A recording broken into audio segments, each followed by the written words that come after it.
என் நெஞ்சில் குடியிருக்கும் உங்கள் அனைவருக்கும்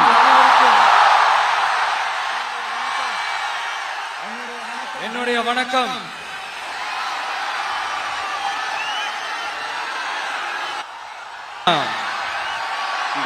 இந்த லாரி பாடி கட்டுற தொழிலிருந்து இன்னும் நிறைய தொழில்கள் செய்யற ஊரும் நம்ம நாமக்கல் ஊர் தான். அது மட்டும் இல்ல, நாமக்கல் மாவட்டத்தோட இந்த முட்டை உலகமும் கூட ரொம்ப ஃபேமஸ். எக் சிட்டின்னு கூட கூப்பிடுவாங்க. அது மாதிரி தமிழ்நாட்டு மக்களுக்கு இந்த சத்தான உணவு முட்டை கொடுக்கிற ஊர் மட்டும் இல்ல, தமிழ்நாட்டு மக்களுக்கு உணர்ச்சி ஊற்ற மண்ணும் கூட. இதை நான் ஏன் சொல்றேன்னா, ரெண்டு வரிகள் சொன்னா உங்களுக்கு ஈஸியா கனெக்ட் ஆகும். தமிழன் என்று சொல்லடா, தலை நிமிர்ந்து நில்லடா. எப்படி? தமிழன் என்று சொல்லடா, தலை நிமிர்ந்து நில்லடா. இந்த நாடி நரம்பெல்லாம் ரத்தம் பாய்ச்சுற இந்த வரிகளை எழுதினது யார் தெரியும்ல? யார் எழுதுனா?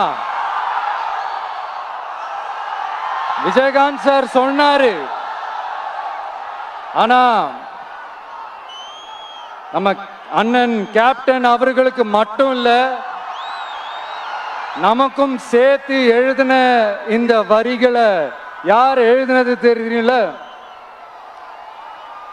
நாமக்கல் மாவட்டத்தை சேர்ந்த மேகனூர்ல பிறந்த நாமக்கல் கவிஞர்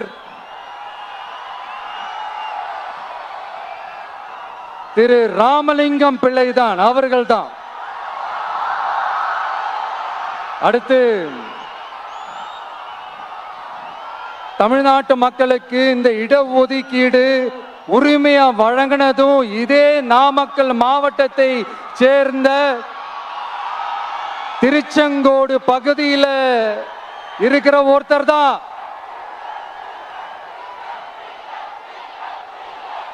நம்ம சென்னை மாகாணத்தோட முதலமைச்சரா இருந்த சுப்பராயன் அவர்கள்.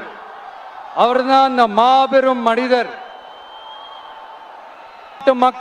மக்களுக்கு இடஒதுக்கீடு உரிமைய வழங்கினதுல இவருக்கு மிகப்பெரிய ஒரு பங்கு ஒன்று இருக்கு.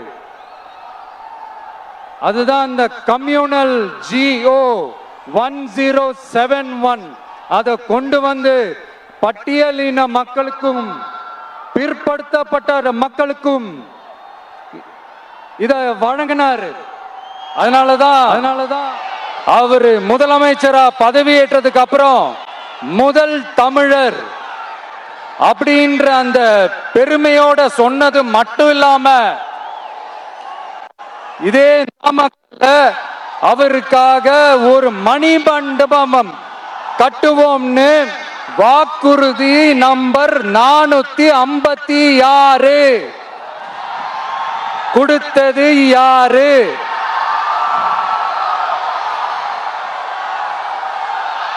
சொன்னாங்களே, செஞ்சாங்களா? அதாவது ஒரு படத்துல நம்ம வடிவேல் சார் இந்த எம்டி பாக்கெட்டை எடுத்து இப்படி காட்டுவார் தெரியுமா? அந்த மாதிரிதான் ஒவ்வொரு வாக்குறுதியும் படிச்சுட்டு அந்த எம்டி பாக்கெட்டை இப்படி நம்ம காட்ட வேண்டியதுதான். இப்ப நம்ம அந்த நாமக்கல் மாவட்டத்துல வாக்குறுதிகளா அது செய்வோம் இது செய்வோம்னு நிறைய சொன்னாங்களே, அதுல ஒரு சின்ன லிஸ்ட் மட்டும் இப்ப நம்ம பார்ப்போம். ஒவ்வொரு ஒன்றியத்திலும் தானிய சேமிப்பு கிடங்குகள் அமைக்கப்படும். இவை உலர் களங்களுடன் கூடிய கொள்முதல் நிலையங்களுடன் இணைக்கப்படும் வாக்குறுதி நம்பர் 50.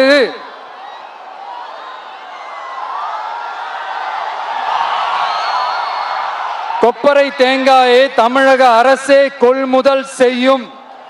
அதிலிருந்து தேங்காய் எண்ணெயை உற்பத்தி செய்து நியாய விலை கடைகள் மூலம் விற்பனை செய்ய நடவடிக்கை எடுக்கப்படும் வாக்குறுதி நம்பர் 66.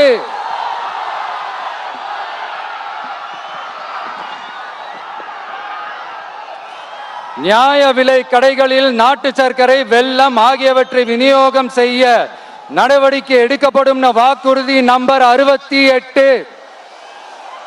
அரசு ஊழியர்கள் மற்றும் ஆசிரியர்களுக்கு மட்டும் இல்ல, போக்குவரத்து ஊழியர்களுக்கும் பழைய ஓய்வூதிய திட்டம் செயல்படுத்தப்படும் வாக்குறுதி நம்பர் 152. இதெல்லாம் சொன்னாங்களே, செஞ்சாங்களா?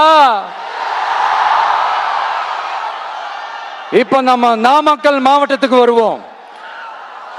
ஒரு நாளைக்கு 5 கோடி முட்டைகள் உற்பத்தி செய்யப்பட்டு உலகம் முழுவதும் ஏற்றுமதி ஆகிற இந்த நாமக்கல் மாவட்டத்தில் அந்த முட்டைகள் வீணாகாம பாதுகாப்பா வைக்க முட்டை சேமிப்பு கிடங்குகள் அமைக்கணும்ன்ற அந்த கோரிக்கையும், பாக்டீரியா மற்றும் வைரலாஜிக்கல் பரிசோதனையை மேற்கொள்ள ஆராய்ச்சி மையம் அமைக்கணும்ன்ற கோரிக்கையும் பல ஆண்டுகளா இருக்கு. ஆனா அதை இதுவரைக்கும் ஆண்ட கட்சிகளும் சரி, இப்ப ஆளும் கட்சிகளும் சரி, அதை பத்தி கொஞ்சம் கூட யோசிக்கவே இல்லை.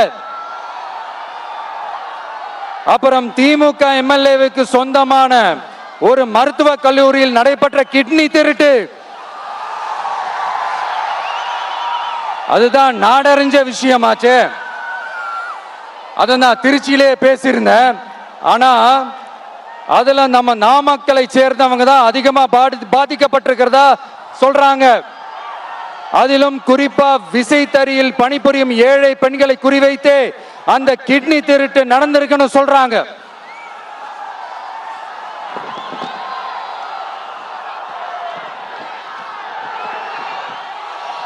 இதுல ஈடுபட்டவங்களை யாரா இருந்தாலும் நம்ம ஆட்சி அமைஞ்சதும்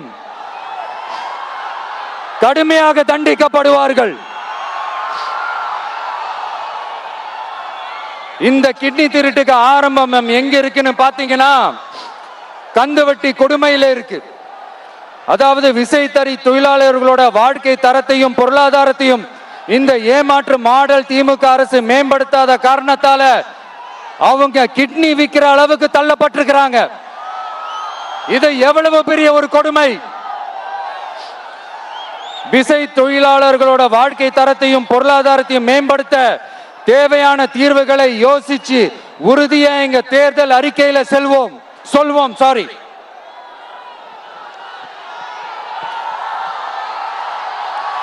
நான் இந்த சுற்றுப்பயணத்துல எல்லா ஊருக்கும் போகும்போது ஒரே விஷயத்தை தான் மக்கள் ரிப்பீட்டடா நம்ம கிட்ட சொல்றாங்க. அடிப்படை சாலை வசதி, குடிக்க நல்ல குடிநீர், ஒரு நல்ல மருத்துவ வசதி இல்ல, நல்ல டாக்டர்ஸ் இல்ல, பெண்கள் பாதுகாப்பு. இதத்தான் அவங்க கேட்கிற இந்த அடிப்படை விஷயங்கள். அவங்க பெருசா எதுவுமே கேட்கறது இல்ல. என்னப்பா இந்த விஜய் எங்க போனாலும் கேள்வியா கேட்கிறாரு, இவர் வந்தா என்ன செய்வாருன்னு கேட்டதுக்கு 2 இடத்துல அதுக்கான விளக்கத்தை ஒண்ணு சொன்னோம். கல்வி, ரேஷன், மருத்துவம், குடிநீர், அடிப்படை சாலை வசதி, மின்சாரம், போக்குவரத்து, பெண்கள் பாதுகாப்பு, சட்டம் ஒழுங்குன்னு இந்த மாதிரி அடிப்படை விஷயங்கள்ல எந்த சமரசமும் இல்லாம கரெக்டா செய்யப்படும்னு சொன்னோம். இதைத்தானே எல்லாரும் சொன்னாங்க. அதே தான் இவரும் சொல்றாரு. இவர் என்ன புதுசா என்ன சொல்லிட்டாரு? புதுசா எதுவுமே சொல்லலையே. ஐயா, அரசியல் மேதைகளே, பெரியவங்களே, ஒரு மனுஷனுக்கு சாப்பிட்றதுக்கு நல்ல சோறு, படிக்கிறதுக்கு நல்ல கல்வி, குடிக்கிறதுக்கு நல்ல குடிநீர், அவனை பார்த்துக்கிறதுக்கு நல்ல மருத்துவ வசதி, வேணுங்கிற இடத்துக்கு போயிட்டு வர்றதுக்கு நல்ல போக்குவரத்து, அதுக்கான சாலை வசதி, பாதுகாப்பான ஒரு வாழ்க்கை, இதுதானே ஒரு மனுஷனுக்கு அடிப்படை தேவை. இன்னைக்கும் இது நம்ம எல்லாருக்கும் இது தேவைதானே. அப்புறம் அதை சரியா செய்வோம்னு சொல்றது தானே சரி. அதனாலதான் சொன்னோம், எது நடைக்கு சாத்தியமோ, எது உண்மையோ அதை மட்டும் தான் சொல்லுவோம், அதை மட்டும் தான் செய்வோம். இந்த திமுக மாதிரி பொய்யான வாக்குறுதிகளை எப்பவுமே கொடுக்க மாட்டோம். புதுசா சொல்லுங்க, புதுசா சொல்லுங்கன்னா என்னத்த சொல்றது எனக்கு புரியலையே. என்னத்த புதுசா சொல்றது?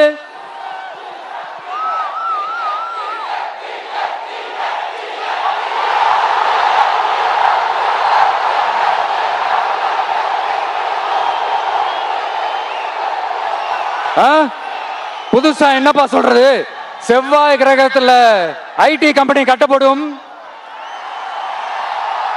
காத்துல கல்வீடு கட்டப்படும், அமெரிக்காவுக்கு ஒத்தடி பாதை போதப்படும், வீட்டுக்குள்ளே ஏரோப்ளேன் ஓட்டப்படும். இந்த மாதிரி அடிச்சு விடுவோமா? நம்ம சிஎம் அவர்கள் அடிச்சு விடுவாரு, அந்த மாதிரி அடிச்சு விடுவோமா?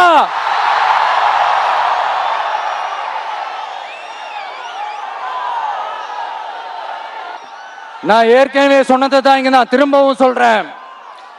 ஒண்ணு, இந்த பாசிச பாஜக அரசோட எப்பவுமே நாங்க ஒத்து போக மாட்டோம். ஒண்ணு. ரெண்டாவது, இந்த திமுக அரசு மாதிரி அண்டர் கிரவுண்ட் டீலிங், மறைமுக உறவுக்காரர்களா இந்த பாஜகவோட எப்பவுமே நாம இருக்க மாட்டோம். ரெண்டு. மூணாவது, மூச்சுக்கு முன்னொரு தடவை அம்மா அம்மா அம்மான்னு சொல்லிக்கிட்டு ஜெயலலிதா மேடம் சொன்ன அந்த விஷயத்தை டோட்டலா மறந்துட்டு ஒரு பொருந்தா கூட்டணியா ஒரு கூட்டணியை ஒண்ணு அமைச்சுக்கிட்டு கேட்டா தமிழ்நாட்டோட நலனுக்காக இந்த பாஜகவோட கூட்டணி வச்சிருக்கோம்னு சொல்லிக்கிறாங்களே, அவங்கள மாதிரியே நாம இருக்க மாட்டோம். இல்ல, நான் தெரியாம தான் கேக்குறேன். இந்த பாஜக அரசு தமிழ்நாட்டுக்கு என்ன செஞ்சிட்டாங்க? நீட்டை ஒழிச்சிட்டாங்களா? கல்விக்கு தேவையான அந்த நிதியை முழுசா கொடுத்துட்டாங்களா? இல்ல தமிழ்நாட்டுக்கு தேவையான எல்லா விஷயங்களையும் தான் சரியா செஞ்சிட்டாங்களா? அப்புறம் எதுக்காக இந்த சந்தர்ப்பவாத கூட்டணின்னு நான் கேட்கல. புரட்சி தலைவர் எம்ஜிஆர் அவர்களோட உண்மையான தொண்டர்கள் அவங்க கேட்கிறாங்க. சரிப்பா, அவங்க கூட்டு பொரியல் அப்பளம்னு எதையாவது கிண்டிக்கிட்டோம், நமக்கு எதுக்கு? மக்களே, இன்னொரு முக்கியமான விஷயம், இத கவனமா கேளுங்க. அதிமுக பாஜக நேரடி ஒரு உறவுக்காரர்கள்னு எல்லாருக்குமே தெரியும். அவங்களோட கூட்டணி மேல மக்களுக்கு எந்த ஒரு நம்பிக்கையும் இல்லைன்னு எல்லாருக்குமே தெரியும். ஆனா அட் த சேம் டைம் இந்த திமுக குடும்பம் இந்த பாஜகவோட அண்டர் கிரவுண்ட் டீலிங், மறைமுக உறவுக்காரர்களா இருக்காங்கன்றது தயவு செஞ்சு மறந்துடாதீங்க. வரப்போற தேர்தல், அடுத்த வருஷம் வரப்போற தேர்தல் நீங்க திமுகவுக்கு ஓட்டு போட்டீங்கன்னா அது பாஜகவுக்கு ஓட்டு போட்ட மாதிரி.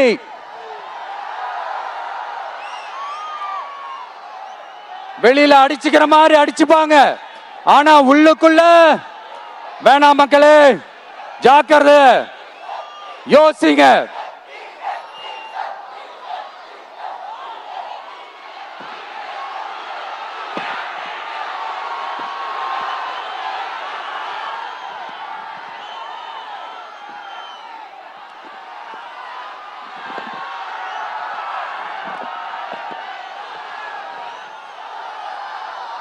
அதனாலதான் மறுபடியும் சொல்றேன், திரும்பவும் சொல்றேன், 2026 ஒண்ணு, இன்னொன்னு, ஒண்ணு, இன்னொன்னு.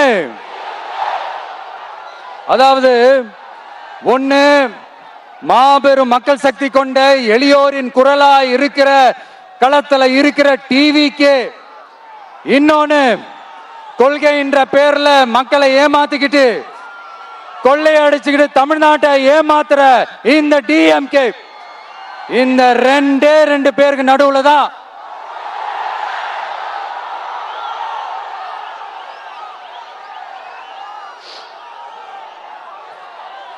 இப்படி ஒரு மோசமான ஒரு ஆட்சியை கொடுக்கறாங்களே. இந்த திமுக அரசு மறுபடியும் ஆட்சிக்கு வரணுமா? உங்க உண்மையான மக்களாட்சி, மனசாட்சி உள்ள மக்களாட்சி, உங்க நம்ம டிவிக்கு மறுபடியும் ஆட்சி அமைக்கணுமா? சாரி, இப்ப ஆட்சி அமைக்கணுமான்னு கேட்டேன். சாரி. நண்பா, நண்பி, தோழா, தோழி, என் மேல இவ்வளவு நம்பிக்கை வச்சிருக்கிறீங்களா? என்ன இவ்வளவு நம்புறீங்களா? பார்த்தலாம், ஒரு கை பார்த்தலாம். சத்தியமா சொல்றேன், நானும் ஒரு 2-3 வாரத்துக்கு முன்னாடி என்னமோ ஏதோ நினைச்சேன். பார்த்தலாம், சத்தியமா பார்த்தலாம். கான்பிடண்டா இருங்க மக்களே, நல்லதே நடக்கும், வெற்றி நிச்சயம். மீண்டும் சந்திக்கும் வரை நன்றி, வணக்கம்.